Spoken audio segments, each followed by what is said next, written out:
All praise, glory, and honor is most due to the Most High, the God of the patriarchs Abraham, Isaac, and Jacob, and peace to you in the name of Jesus. This is your brother Elisha Israel of the household faith. I count it truly a blessing each and every single time that I can come before you, preach the word of God. Never count it as a light thing to do so. My apologies to you coming on a little late. Peace to you, brother Isaiah.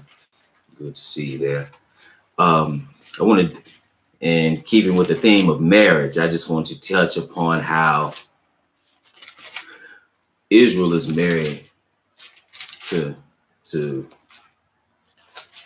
Jesus, and I want to show you that in the scriptures, in the New Testament text as well, and just keeping with that theme. And I want to start off in the epistle to the Ephesians chapter 5, okay, and verse 22. Peace to you, sister. Peace to you, and all praise to the Most High. I want to pick it up at Ephesians 5 and verse 22, where it says, "Wives, submit yourselves unto your own husbands as unto the Lord." Okay, so now that's talking about what wives should do. It's about submission. Then it says, "For the husband is the head of the wife," right? So then he tells you something. It says, "Even as Christ is the head of the church, and he is the savior of the body." Okay, so now he likens the relationship between a man and his wife, between Christ and the church. Okay, so the church is the woman or the bride, and Christ is the husband, and he is the head. He likens it to a husband and a natural husband and wife. He said, "Therefore, as the church is subject unto Christ, so let the wives be to their own husbands in everything." Okay, so what is the job of a wife? It is to submit, right, to her husband, just like it is the job of the church to submit unto Christ. And it says, "Husbands, love your wives, even as Christ also loved the church and gave himself for it." So what is the example of what a husband should do? If you want to know what a husband should do for his wife, you should look at what Christ did for his church. And he sacrificed all, even his life. So truly be a man means to sacrifice. And that's what, and so you saw the epitome of that here with Christ. So it said, "Husbands, love your wives, even as Christ also loved the church and gave himself for it, that he may sanctify and cleanse it with the washing of water by the word," so that he would set his church apart through the word. Okay, it says, "and cleanse it with the washing of water by the word." Then he says, "that he may present it to himself a glorious church, not having spot or wrinkle or any such thing, but that it should be holy and without blemish." Okay.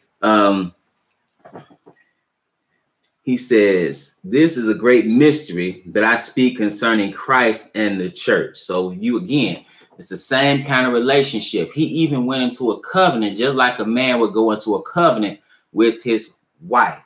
So now let's look at this thing that took place. This is Deuteronomy. I'm in Deuteronomy, the 19th chapter. Deuteronomy, the 19th chapter. And I want to pick it up. Peace to you, brother. 19 and verse.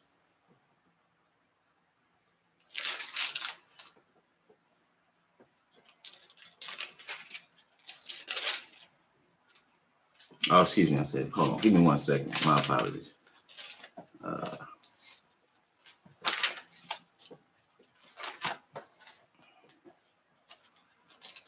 I said Deuteronomy.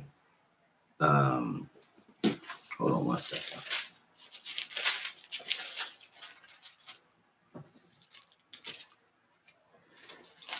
I meant Exodus 19. Exodus 19th chapter and verse. Let's pick it up at verse. Let's pick it up at verse 5, because here you see a proposal, so to speak, that is made. It says, "Now therefore, if ye will obey my voice indeed and keep my covenant, then ye shall be a peculiar treasure unto me above all people, for all the earth is mine." Okay, so now this is told unto Moses, okay, and this is told by the one who eventually was manifested in the flesh, who we call Jesus in English. Okay, so it says, "Now therefore, if you will obey my voice indeed and keep my covenant, Then ye shall be a peculiar treasure unto me above all people, for all the earth is mine. Just to show you that's who he's talking to here, we should know it. Exodus, the third chapter. So hold your finger in Exodus 19. Exodus, the 3rd chapter. In verse 13, it says, Moses said unto God, behold, when I come unto the children of Israel, and shall say unto them, the God of your fathers hath sent me unto you, and they shall say to me, what is his name? What shall I say unto them? And God said unto Moses, I am that I am. And he said, thus shalt thou say unto the children of Israel, I am has sent me unto you. Hold your finger still in Exodus, the 19th chapter, because he told him, I am that I am. In John, the 8th chapter. Here we see what Jesus said, and it should sound very familiar. So I want to just show you who Moses is talking to now. John, the 8th chapter, and verse 57. Because here, Jesus is talking to these religious leaders, and they talking about he had a devil, and and he said something to him. Because he told him, Abraham rejoiced to see my day.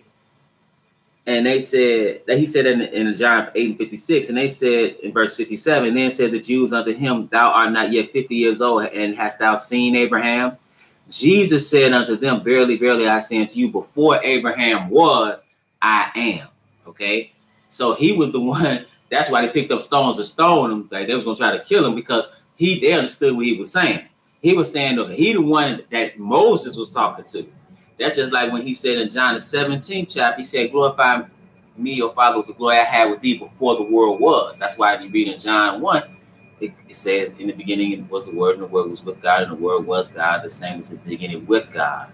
All things were made by him, and without him was not anything made that was made. Then it tells you in the 14th verse of John 1 that the Word was manifest in the flesh. Okay? So this is who Moses is talking to now. And so he says, we're going to find that out even further, but it says in verse 6, and ye shall be unto me, Exodus 19:6. So actually, Exodus 19:5, it said, now therefore, if you will obey my voice indeed and keep my covenant, then ye shall be a peculiar treasure unto me over all people, for all the earth is mine. And ye shall be unto me a kingdom of priests and a holy nation. These are the words which thou shalt speak unto the children of Israel. So he's telling Moses to tell them, and Moses came and called for the elders of the people and laid before their faces all the words which the Lord commanded him. And all the people answered together together and said, all that the Lord hath spoken, we will do. And Moses returned the words of the Lord, of the people, unto the Lord. So now it's just like if you ask a woman to marry you and she says yes, now y'all betrothed. So now he was betrothed to this people, so to speak, right? And he showed his word, showed who he was. He was the one that brought us out of Egypt. But then it says in Exodus, the 24th chapter, because now they're about to go into that covenant. Okay, this is verse 3. So it was proposed, but now they about to go into the covenant. So it says in verse 3, and Moses came and told the people all the words of the Lord and all the judgments, and all the people answered with one voice and said, all the words which the Lord have said will we do. And Moses wrote all the words of the Lord and rose up early in the morning and building an altar under the hill and 12 pillars according to the 12 tribes of Israel. So they claiming that they're gonna serve God, that they gonna be one with him. Peace to you. And it says in verse 5, and he sent young men of the children of Israel, which offered burnt offerings and sacrificed peace offerings of oxen unto the Lord. And Moses took half of the blood and put it in basins. So now Moses takes the blood, and half of the blood he sprinkled on the altar, and he took the book of the covenant and read it in the audience of the people so that they would know what they were getting into. And they said, all that the Lord has said will we do and be obedient, right? Love, honor, and obey, as they say in the modern day, right? So this is a wedding, so to speak. Then he says, and Moses took the blood and sprinkled the people, peace to you, and sprinkled it on the people and said, behold, the blood of the covenant, which the Lord had made with you concerning all these words. So now they married to one another. Okay, so you got a covenant, you even got shedding of blood. And these animals, and he sprinkled the blood on the people, and they come under the blood of this covenant. And so now the problem, though, is because they kept saying all that the Lord has said, will we do and be obedient, right? It's not like he's not going to keep up his end of the bargain. The problem is this woman, who is Israel, didn't keep up her end of the bargain. Let's go to Exodus, the 32nd chapter. Exodus, the 32nd chapter. And I want to pick it up at verse, verse 1. It says, and when the people saw that Moses delayed to come down out of the mount, the people gathered themselves together unto Aaron and said unto him, up, make us gods which shall go before us. For as for this Moses, the man that brought us up out of the land of Egypt, we were not what is become of him. And so now they want some gods. But wait a minute. That's a problem. That's a problem because you weren't supposed to have no other gods. He said, I'm God, right? So now you dealing in what's that? Adultery. Okay, so that's a spiritual adultery though. That's what Israel was dealing with. You dealing with spiritual adultery. Okay. So now let's go to peace to you, sister. Let's keep reading. And Aaron said unto them, break off the golden earrings which are in the ears of your wives, of your sons, and of your daughters, and bring them unto me. And all the people break off the golden earrings which were in their ears, and brought them unto Aaron. And he received them at their hand, and fashioned it with a graven tool, after he had made it a molten calf, and they said, these be thy gods, O Israel, which brought thee up out of the land of Egypt. So what did they do? They made a feast, they partying, but wait a minute. What about your husband though? Okay. And so now let's go to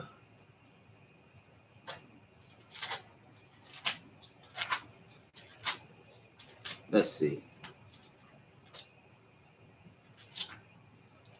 Let's go to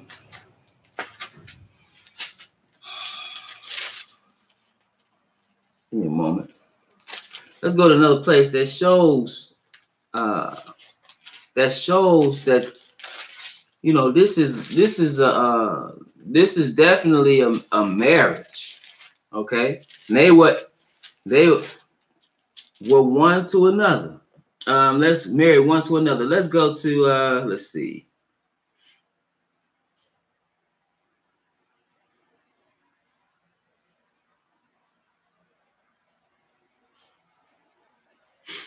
Let's go to, give me a second. My apologies. Give me a moment.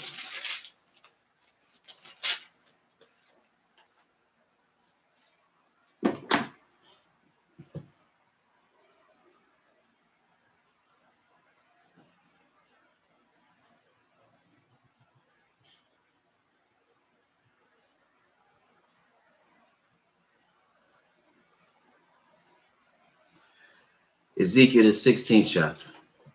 Ezekiel, the 16th chapter.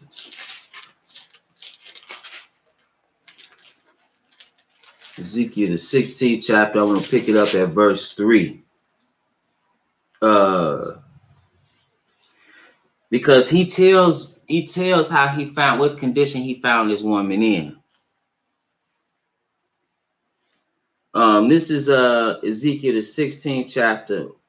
You say, how could the people be thoughtless? He tells you, matter of fact, hold your finger in Ezekiel, the 16th chapter. And let's go back to Exodus 32, and I just want to read something that the Lord said about his bride.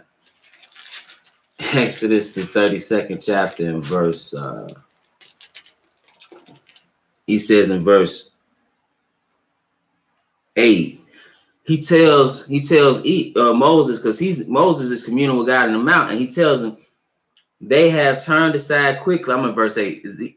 Exodus 32 and 8. It says, they have turned aside quickly out of the way which I commanded them. They have made them a molten calf, and have worshipped it, and have sacrificed thereunto, and said, these be thy gods, O Israel, which have brought thee up out of the land of Egypt. And the Lord said unto Moses, I have seen this people, and behold, it is a stiff-necked people. So you say, how can it be? The Lord said they was like that. Now let's go to Ezekiel 16th chapter and go to verse 3. So, well, verse 1, it says, and again, the word of the Lord came unto me, saying, Son of man, cause Jerusalem to know her abominations. And say thus, because when we read in Exodus, that's when they started. And it just it was, you read in Judges, you thought a perpetual cycle, sinning against God, crying out. Well, you have persecution from other nations. They crying out to God, praise the Most High. Then he delivered them, and they go right back to sinning over and over and over again. So in the days of Ezekiel, it says, the word of the Lord came out to Ezekiel, telling him, listen, tell Jerusalem to know, cause Jerusalem to know her abominations. He said, and say, thus saith the Lord God unto Jerusalem, thy birth and thy nativity is of the land of Canaan. Thy father was an Amorite, and thy mother an Hittite. That doesn't mean literally, but what that means is when you go to Deuteronomy the 7th chapter, what do you find? You find, it says in verse 1, when the Lord thy God shall bring thee into the land whither thou goest to possess it, and have cast out many nations before thee, the Hittites and the Girgashites and the Amorites and the Canaanites and the Perizzites and the Hivites and the Jebusites, 7 nations greater and mightier than thou, is because your birth as a nation began, you have to have land and to be a nation, and it began in that land. So it's not literally, sometimes people read this, it's figurative.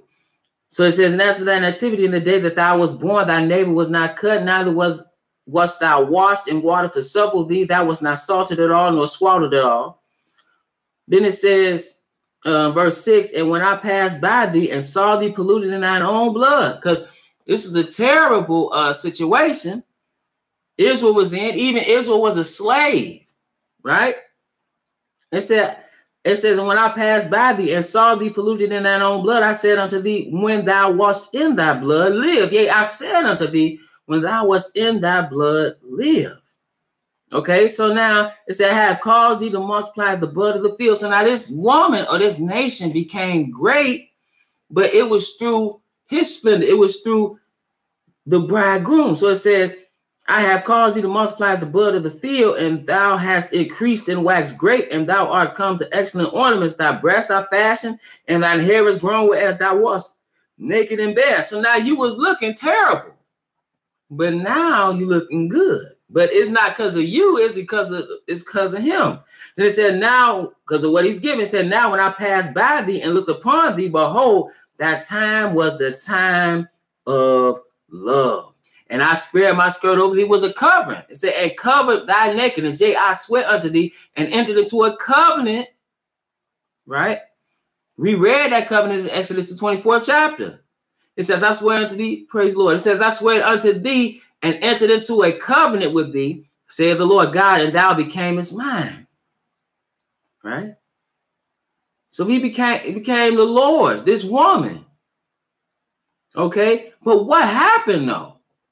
It says in verse 15, but thou didst trust in thine own beauty. So you looking good. Now you're not you calmly now, but you're not thinking about your husband. You think it's because of what you did. He the one that sent you, got your hair and nails did. He the one that got you them fine clothes. He the one that got you a personal trainer. He the one that got you looking how you looking. And so you forgot that. And you looked in the mirror and thought it was all you. No, he found you in a terrible situation. It said, but thou didst trust in thine own beauty and playedest the harlot because of thy renown, and pouredest out thy fornications on every one that passed by. Here's it was. So now you playing a whore. Now you dealing in adultery. But this is spiritual adultery. This is spiritual adultery. You understand? Dealing with all these false gods.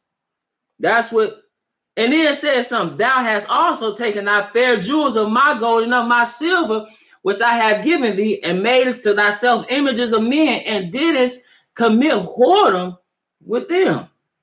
Right? So it's just like if a man give a woman something, and then he buy a car, she take the car and give it to Ray Ray. Ray Ray ain't got no job. Ray Ray ain't doing no good.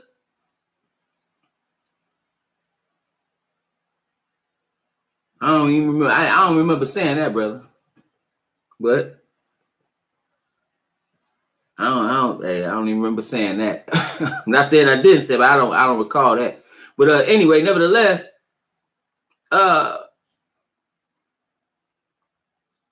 you know, this woman would give what her husband gave. He give her a brand new Mercedes, and she give it to Ray Ray. Ray Ray ain't got no job. Ray Ray can't take care of himself.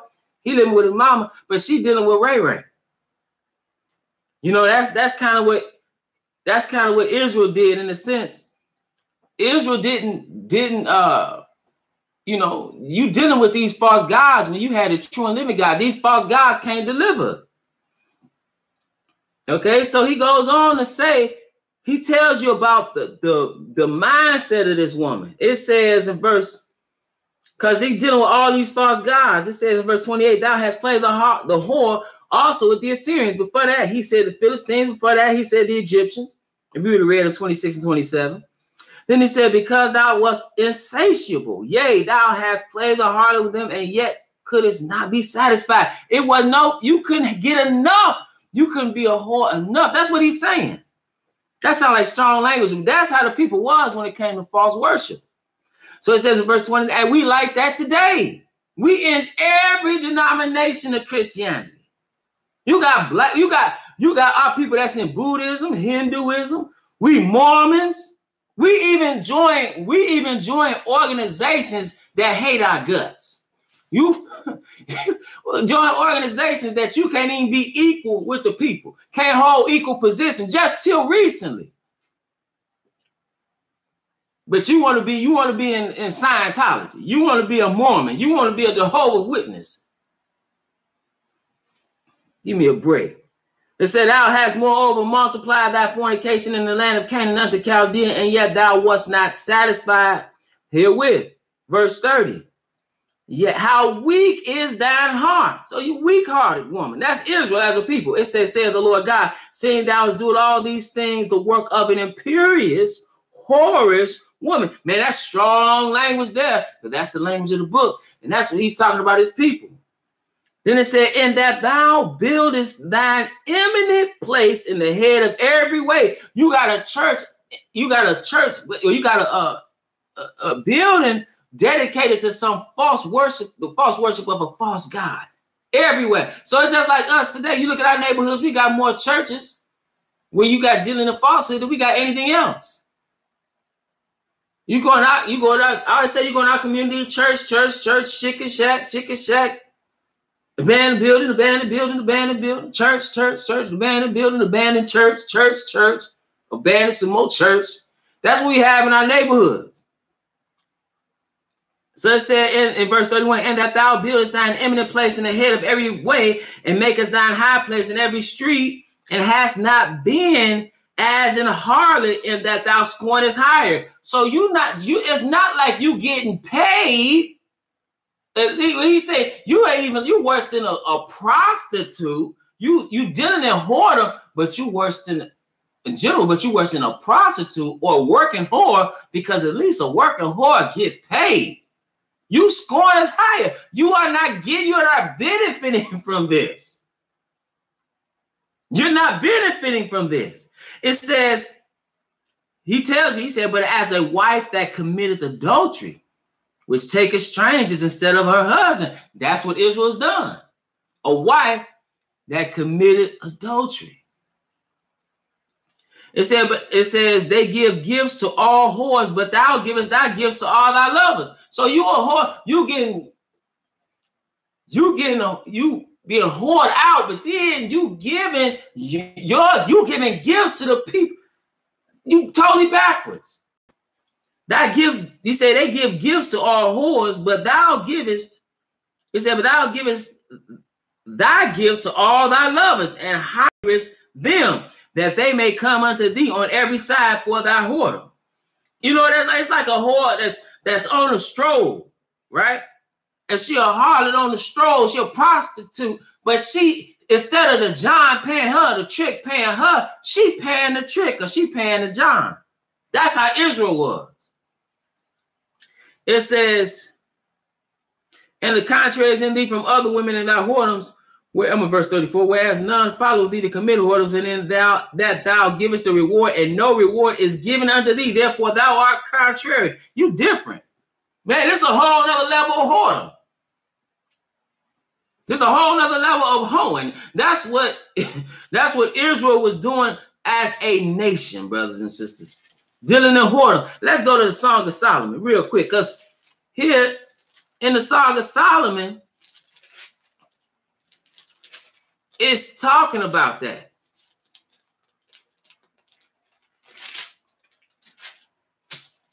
Song of Solomon.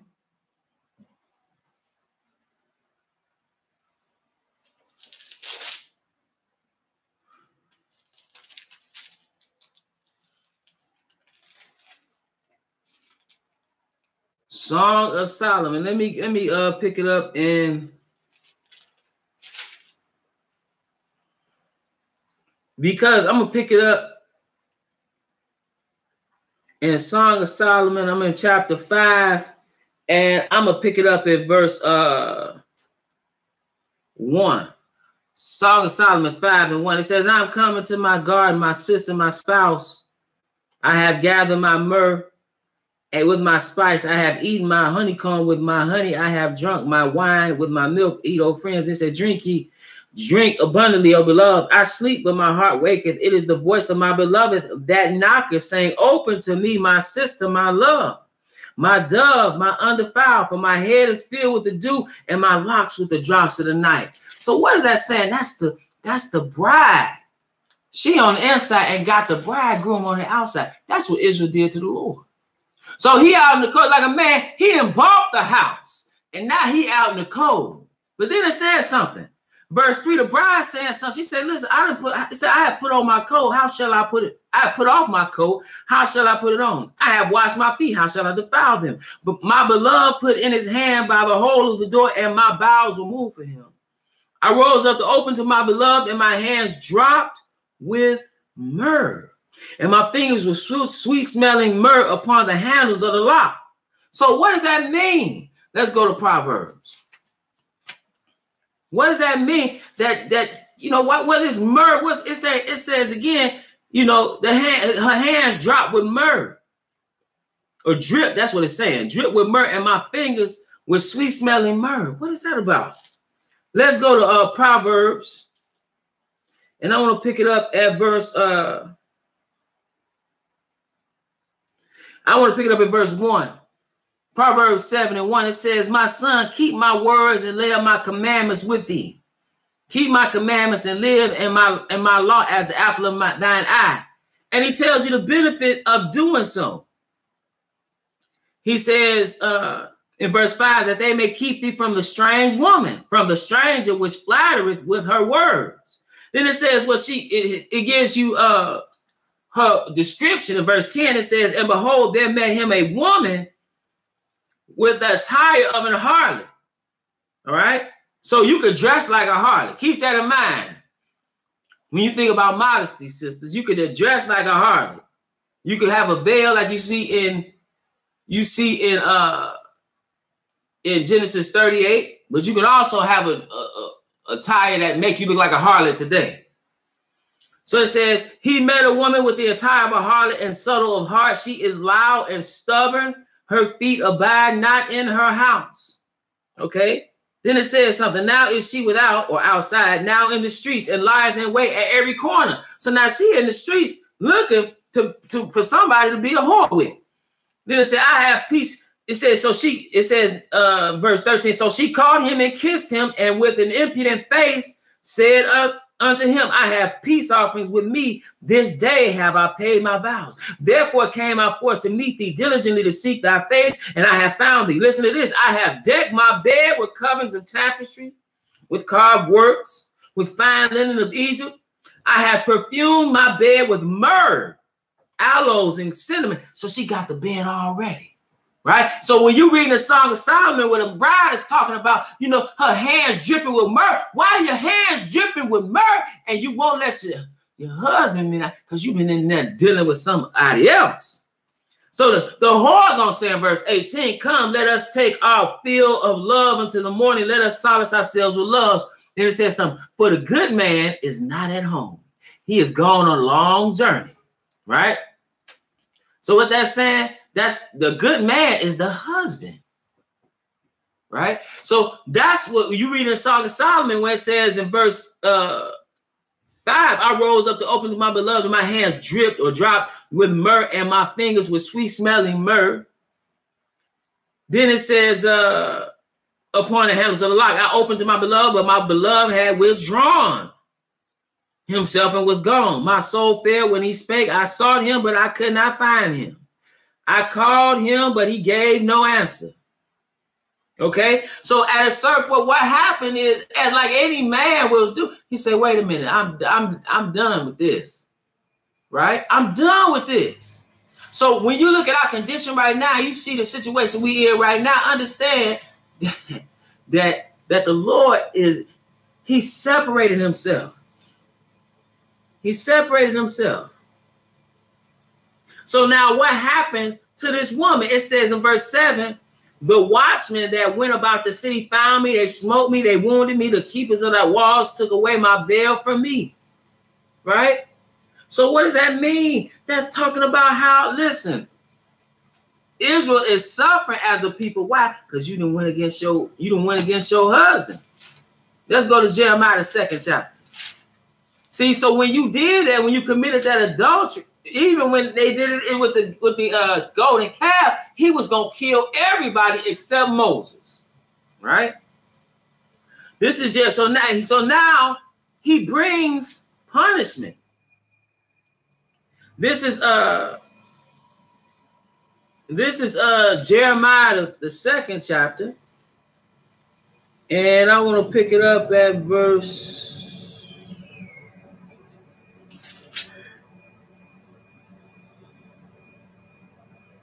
I'm going to pick it up at verse 23 because he's talking about his wife or his bride. He says in verse 23, how canst thou say I am not polluted? How canst thou say that I am not polluted? I have not gone after Baalim. See thy way in the valley. Know what thou hast done. Thou art a swift dromedary traversing her ways. Listen to how he describes Israel. He says a wild ass used to the wilderness, that snuffeth up the wind at her pleasure, and her occasion who can turn her away. When she go into heat, was ready to mate. It's like a pack of dogs following a female dog. Peace to you, Brother Elvin. It says, all they that seek her will not weary themselves. In her month they shall find it. You ain't gonna have to do nothing. She gonna be there. You ain't got to go. She gonna be there. And that's how Israel was. It says, well, hold thy foot from being unshod and thy throat from thirst, but thou saidest, there is no hope, no, for I have loved strangers, and after them will I go. So this is what Israel did. Okay? And then he said something. He said something in verse, I'm going to pick it up in verse 29. It said, wherefore will ye plead with me? First of all, let's pick it up at 28. Because it said, but where are the gods that thou hast made thee? Let them arise, if they can save thee in the time of thy trouble. For according to the number of thy cities are thy gods, O Judah. He said, listen, why don't you go to those gods you will serve when you need something? So it's like the woman, she done did the man dirty, her husband dirty, that did all these things for her. Now she out in the cold, Ray and stole a car. She out bad. She homeless. Ain't got no money. So she come knocking at the door of her husband. He like, man, you better go find Ray, Pookie, Junebug. You better find Tyrone. You better find all them other men that you was dealing with. Go find them. You know the ones that you took my stuff. That's what he said. You took my stuff and gave them my stuff. Yeah, go find them. They'll help you. But that's who you need to talk to, because I'm not trying to hear you. So I said, wherefore, verse 29, wherefore will ye plead with me? Ye all have transgressed against me, said the Lord. Say, why you talking to me? You committed adultery. It said, in vain have I smitten your children. They received no correction. Your own sword have devoured your prophets like a destroying lion. He sent his prophets earlier, B times. He sent them to the people to correct the situation, to correct sin. And he said, your own sword have killed the prophets. Your own sword have killed him. He says in verse 32, can a maid forget her ornaments, or a bride her attire? Yet my people have forgotten me days without number. Not thinking about the Lord. Not thinking about the Lord.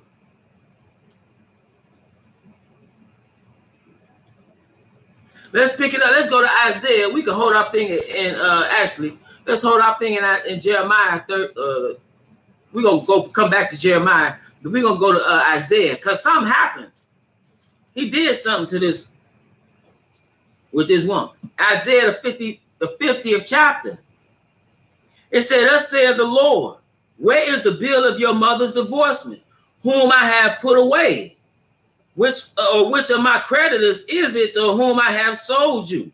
Behold, for your iniquities have you sold yourselves, and for your transgressions is your mother put away. In other words, just like you read in Deuteronomy 24th chapter, you got the bill of divorcement. The Lord divorced this woman, divorced this church. Why? Because, or his bride. Why? Because she was playing a harlot, playing a whore. But he's going to reestablish and rekindle this relationship. This is Jeremiah the 3rd chapter in verse 1. It says, they say, if a man put away his wife and she go from him and become another man's, shall he return unto her again? Shall not that land be greatly polluted? When you read Deuteronomy 24, if a man write, first of all, if he write a bill of divorcement and put a woman out of his house, that is divorce. That was the Deuteronomy 24. Now she went and became another man's wife, and then he divorced her. She couldn't go back to her first husband. Okay, so that's what he's referring to. So now he says, wouldn't that land be greatly polluted? Speaking figuratively, he said, but thou hast played the harlot with many lovers. We read about that. That's in Jeremiah 2. Right? We read about that. That's what Israel has done. Played the harlot with many lovers. Right? We read about that in Ezekiel 16th chapter, but it says, but thou hast played the harlot with many lovers, yet return again to me, saith the Lord. So what's going to happen is Israel is going to return unto him. Israel is going to return back unto him. I'm still in Jeremiah, and I'm in verse Jeremiah 3, and I'm gonna pick it up at verse let's see.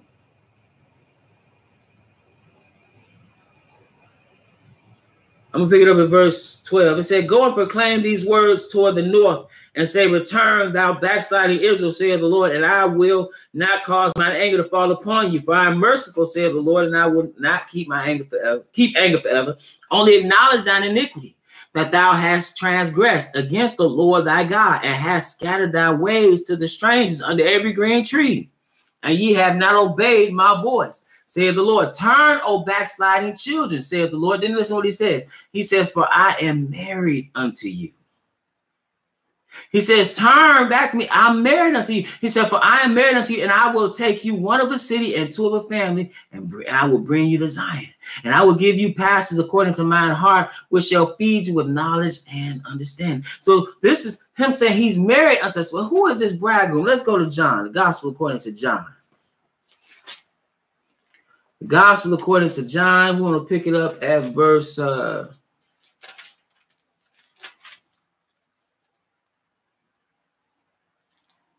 chapter, let's see.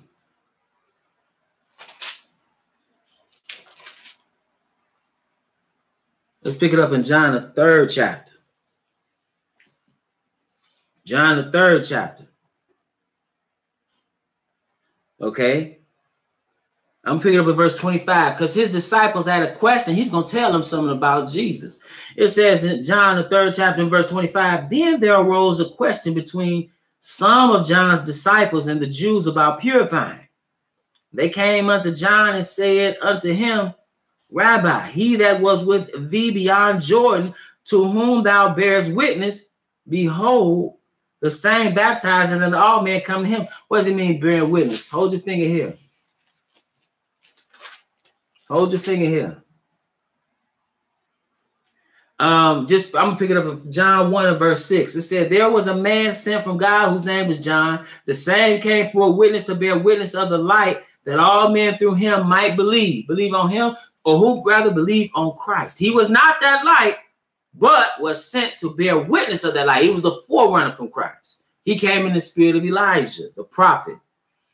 So it says, you know, they had a question about him. They said, listen, the one you bear witness, he baptized nothing, people going to him. 27 says, John 3 and 27 says, John answered and said, a man can receive nothing except to be given him from heaven. You really can't say nothing about it. Then he says, ye yourselves bear witness that I said. So he said, since we talk about witness, ye yourselves just bear witness that I said. He said, I am not the Christ, but that I am sent before him. He that, it says, he, just to show you that he was sent before him. Let's read it in Malachi. Hold your finger here. Malachi, the 3rd chapter and verse 1. It says, behold, I will send my messenger, and he shall prepare the way before me. And the Lord whom ye seek shall suddenly come to his temple, even the messenger of the covenant, whom ye delight in. Behold, he shall come, saith the Lord of hosts. So I was talking about John the Baptist. But back to John 3 and verse 28. It says, ye yourselves bear me witness that I said, I am not the Christ, but that I am sent before him. He that, listen to what he says now. He says, he that hath the bride is the bridegroom. Who was the bride? None other than Christ. So he said, he that hath the bride is the bridegroom, but the friend of the bridegroom which standeth and heareth him rejoiceth greatly because of the bridegroom's voice. This my joy therefore is fulfilled. He must increase, but I must decrease. But he said what? He said he is the bridegroom. That's what he is. He is the bridegroom. All right. Let's go to because he made this covenant with his people. Let's go back to the book of Jeremiah. And we want to pick it up in Jeremiah the 30.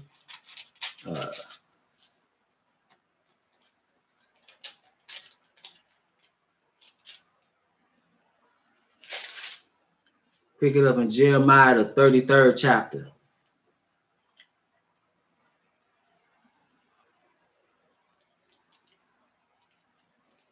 Oh, hold on one second. I said 33. Hold on one second.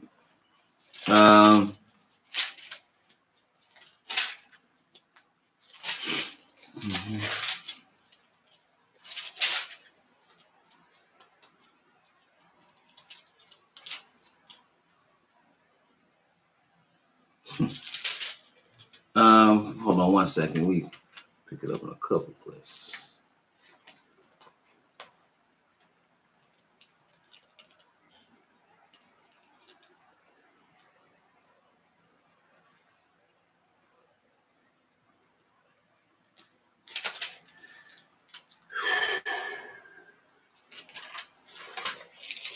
Give me one second. It is in Jeremiah, but give me one second.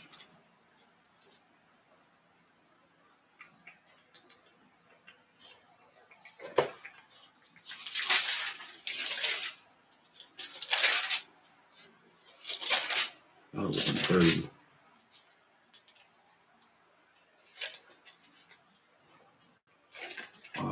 Let's see.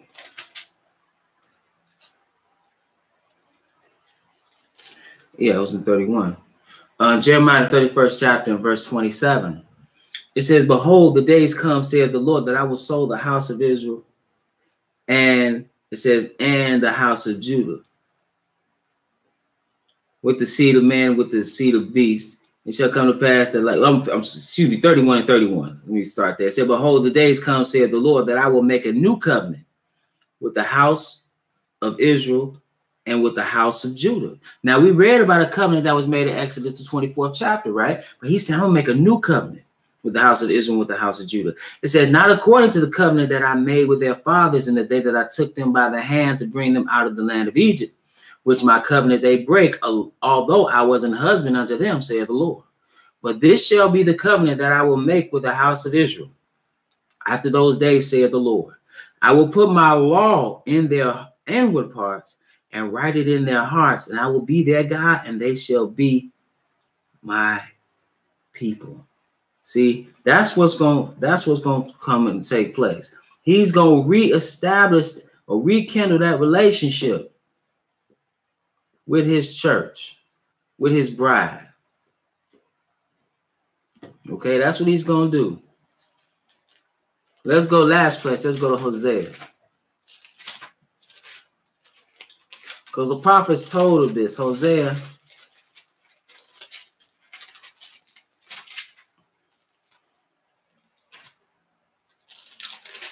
And we want to pick it up in Hosea, the 2nd chapter. And I want to pick it up at verse, because this adulterous woman is going to be restored.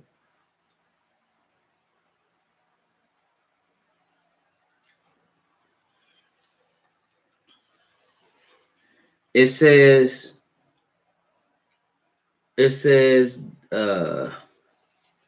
therefore, verse 14, 2 and 14, therefore, behold, I will allure her and bring her into the wilderness and speak comfortably unto her. It's talking about Israel. And I will give her vineyards from thence in the valley of Achor for a door of hope. And she shall sing there as in the days of her youth, and as in the day when she came up out of the land of Egypt. You know how she came out, you know, just how it could be like a relationship where things are rekindled. That's what's going to happen here.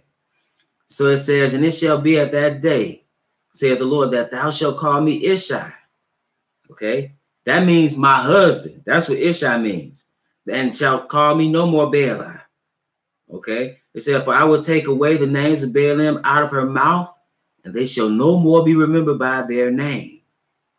And in that day will I make a covenant for them with the beasts of the field and with the fowls of heaven and with the creeping things of the ground. And I will break the bow and the sword and the battle out of the earth and will make them lie down safely. Verse 19, and I will betroth thee unto me forever.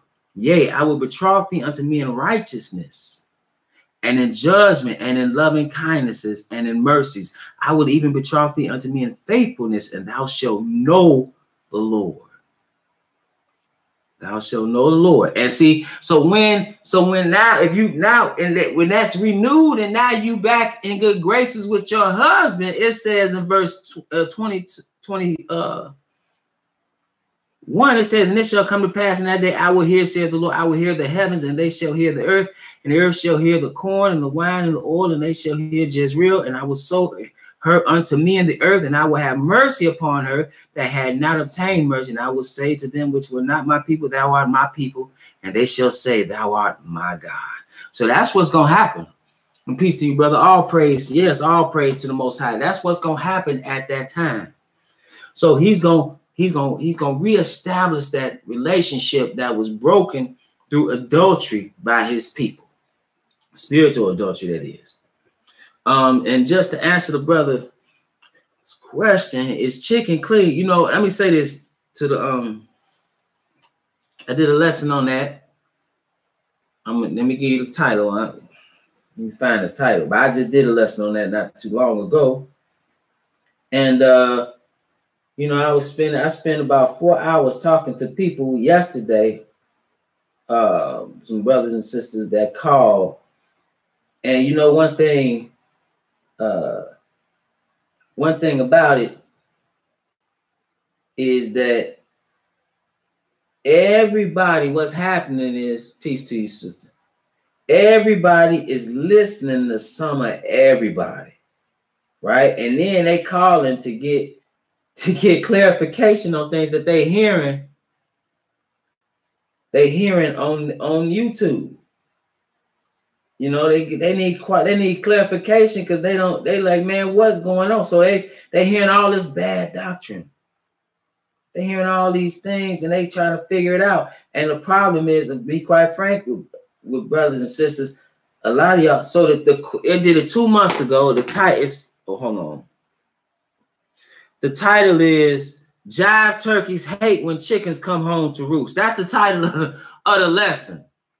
Okay. It's Jive Turkeys Hate When Chickens Come Home to Roost. That's the title of the lesson. Hold on. It should be, I think that's, Hold on 1 second.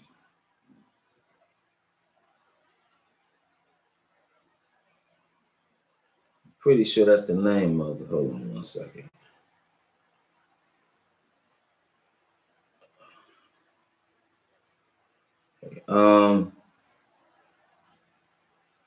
Yeah, it was in a couple videos. I'm pretty sure that was the name of it though. But yeah, you gotta find a longer one. But I just did a lesson on that. And that what came up in that conversation too. You know, okay, so then you need to look at that lesson then, because it talk about that. If you remember, you go look at it, brother, and you'll see that what they talking about, people they don't have understanding. I'm not about to go through all that right now. And but yeah, just go look at that lesson. It deals with I break that down. And you know, it's just like anything else. It's just like you got people walking around here on YouTube, all over YouTube, and everybody listening. They saying that they're saying that this is the promised land right here where we at in America, the promised land. Got thousands of views. Israel, this is the promised land. We in the promised land right now. Foolishness. And so you got to come up and clean up behind that mess. And but then people listening to them, spending all their time listening to them, and they not grounded in the scripture. They don't have a good foundation. So now they getting led astray. So just like you was getting led astray in the Sunday church, you getting led astray on YouTube. Getting led astray on YouTube. That's unfortunate. One thing about it, when I was trying to learn, man, I was real leery of that. And this was almost 20 years ago, so it wasn't as bad because you didn't really have YouTube like that where you had all these everybody just posting everything about what they believe the word of God to be. So I was, even with that, I was leery. I said, man, I'm gonna listen to what I know is right, and I'm gonna learn and set up my foundation. Right. So that was a blessing.